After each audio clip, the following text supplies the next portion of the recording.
Gabaldon mga par, ang marker ng mga riders.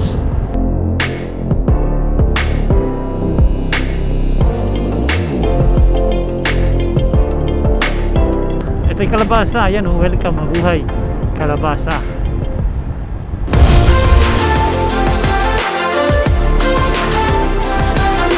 Ay nako, Nueva Ecija, bundok pa more.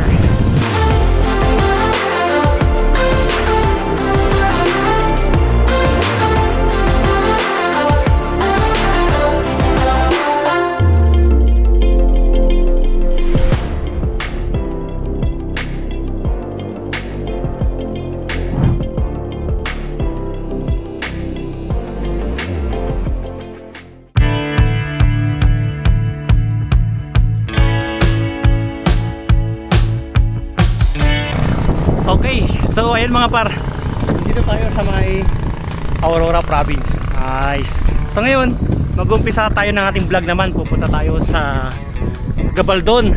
Puntahan natin yung Kalabasa River, yung dinadayo nilang ilog dyan sa may Gabaldon. So titignan natin kung gaano ba ito kaganda sa aerial shot. So tara mga par, puntahan natin. Let's go. Hello po. Welcome to Aurora. Nakita ko kayo sa video. Ayan. Pagkasaan po kayo? Layo, grabe. Galing naman. Sige, sige. Ayan, hi sa vlog ko. Ay, ayan, so mag-gain na po yung shout out. Sige, okay na po. Kaya po. Ay, ayan, so, ayan, sila kuya. Salamat. Sama ko kayo sa vlog ko. Okay na po ba? Sige po. Sama ko kayo sa vlog ko, sir. Taga Rizal pala kayo, nadayo nyo. Sige. Sir, sama ko kayo sa vlog ko, sir. Okay lang ba? Sama ko kayo sa vlog ko. Sige sir, kayo po, tama na. Ayan. Oo, bagay. Dito lang sa probinsya na to. Okay. Ayan, so salamat sa inyo kuya. Salamat po. Ayun na ako, punta pa akong Kalabasa River.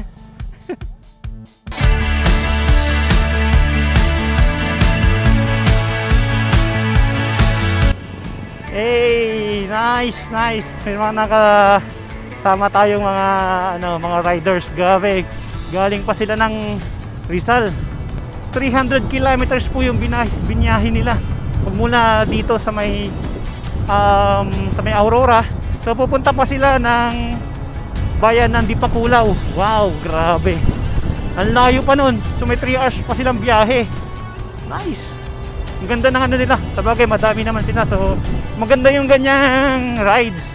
Ang dami nyo. So pwede kung may masiraan or may napagod, pwede namang tumihiminto para magpahinga. So ilang oras na silang bumabiyahe. Grabe. Saludo sa inyo mga sir. Salamat at pinagbigyan nyo ako at nakita kayo sa video. Let's go. Wow, grabe ang ganda. Rolling hills mga par. Nueva Ecija. Grabe, sarap balikan. Sa susunod babalik kami dito. Kasama ko na ang aking OBR. At medyo malakas-lakas na yung motor namin. Kakayanin namin yan. Grabe, napakaganda. Woo!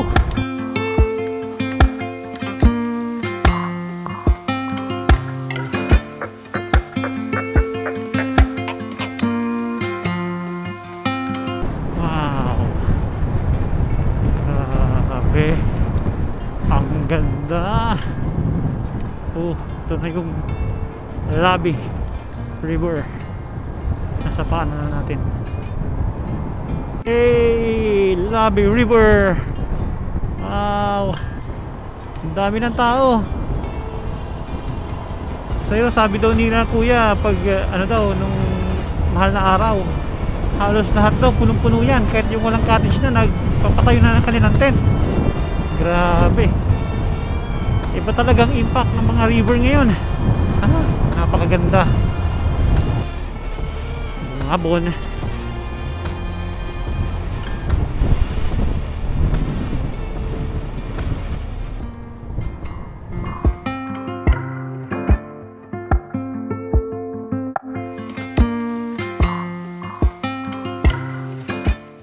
Nakababa na tayo ng bundok. Ngayon naman, ito, puro highway na naman ang dadaanan natin. At tingin ko mag-shortcut ata tayo papunta ng Gabaldon. Okay, tapos kung pupunta kayo ng galing kayo ng Labi River, dito magpapakaliwa po kayo, papunta na po ito sa Gabaldon. Tara, let's go!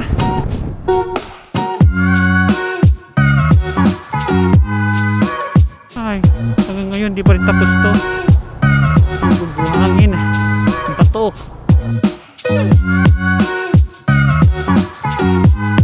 Right, so time check tayo mga par. 13 minutes na lang at 7 kilometers ang ating bibiyahin. Malapit na tayo sa Gabaldon marker. At kunti na lang din after ng Gabaldon marker, ilang kilometro na lang nandun na tayo sa Calabasa River. So tara mga par, let's go!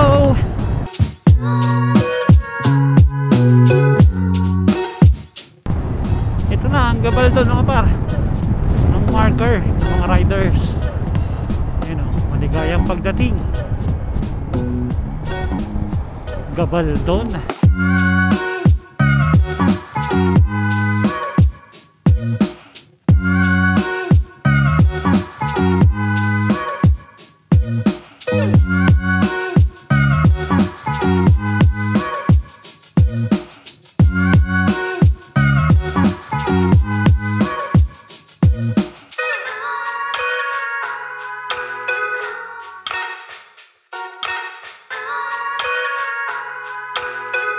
Gabaldon.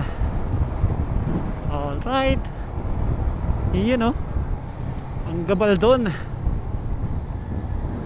Wow, ito na. Ito na. Ito na ang akyatan. Mamaya na tayo pupunta doon sa Gabaldon. Iyan o.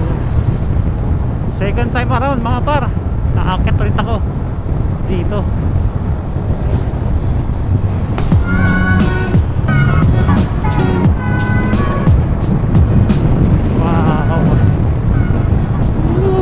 Scenic portrait view. Buhay na penti dito sa Gabaldon. Ang background mo, kabundukan. So may harang dito. Ano yun boss? Pwede na ba dumiretso?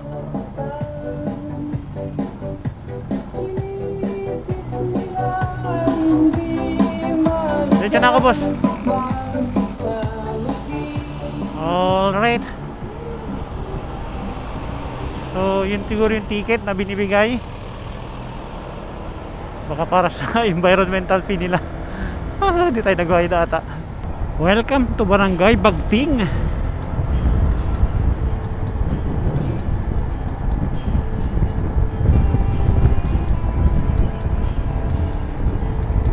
Wow, ang layo na napuntahan natin mga para.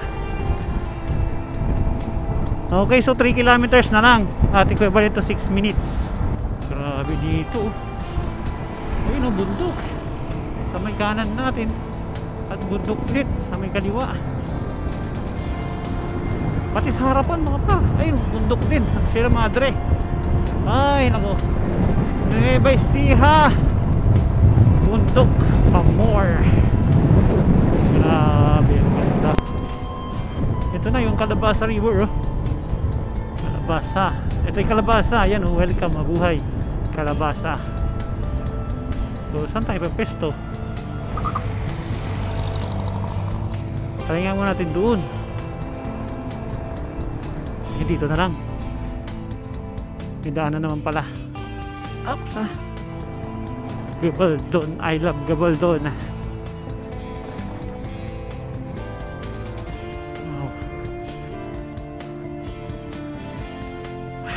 Tao. Ayan, so mayroon dito cottage, environmental fee. Okay, so Calabasa Picnic River 5 to 7 PM, environmental fee 10, cottage 500. Alright, halos lahat. May tao.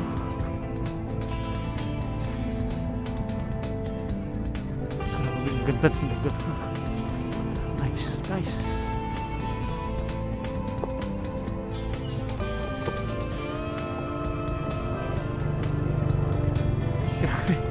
Wala tayo mapwestuhan mga par. Tayo kumuha ng cottage kasi ang daming tao.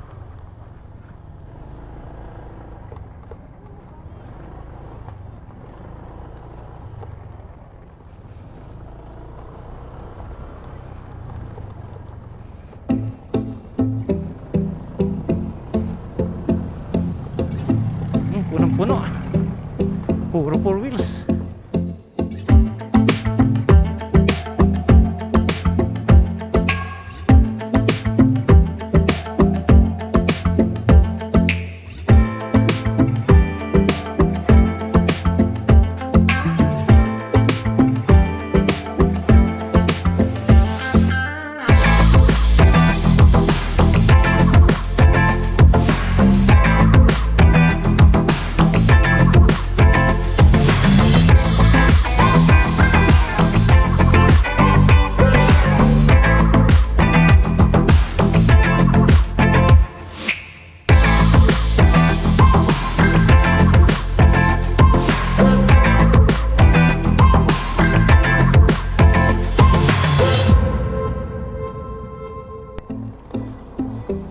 Grabe naman, hindi ako makalapit sa river.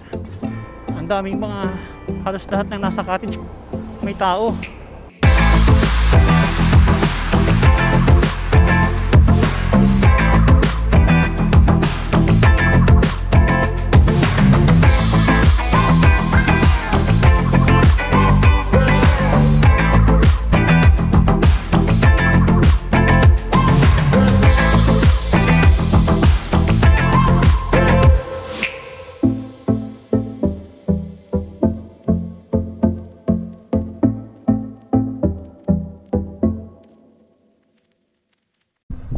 So ayan.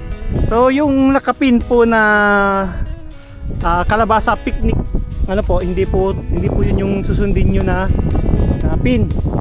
Kasi maliligaw po kayo dito kayo dadaan. So ang i-search nyo po yung mismong Kalabasa River. Huwag yung may picnic kasi dito po kayo ipupunta.